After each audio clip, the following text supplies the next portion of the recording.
Impact maximization by Hebbian learning is an approach for AGi and ASI. The approach possesses three main points. Making an impact is the objective function of all life forms, and so the objective function of AGI is to maximize the impact. Living things have more impact potential than non-living things, and highly intelligent beings having more potential for impact. Anything we do is a kind of impact, whether it's self-preservation, procreation, meme propagation, DDO, and other derived objectives. And so maximizing impact is what an AGI system should do. Second point, impact maximization can happen this way. If an agent relaxes suspend output action while perceiving something impactful and action when it perceives a lack of impact, novelty, interesting things, so as to bring about a change in the environment. It will be more efficient in maximizing impact compared to a dumb agent acting randomly. Also, impact is a very subjective concept. What is impact for one may not be for someone else. What is impactful today for you may not be so tomorrow.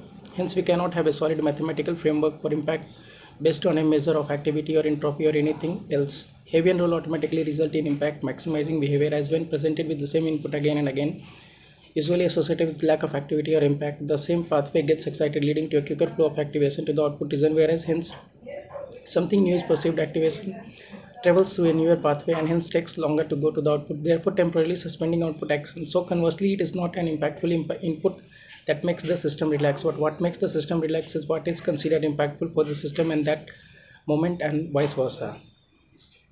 Third point, the emergence of various modules and useful and complex intelligent information processing and behavior in a large neural network using just a variation of Hebbian rule for synaptic weight updation in addition with formulas rules for learning rate, threshold activation loss, neurogenesis, and depth updation. People talk about evolution and forming of reason taking millions of years, and so we would need the same time frame for this approach, but that's wrong on two accounts. One, we cannot start with 30 million neurons and 150 trillion synapses on day one, which didn't happen in nature, and on day one it is an impact maximizing system with just Hebbian rule. The formation of different regions via evolution is not an accidental change that got permanent.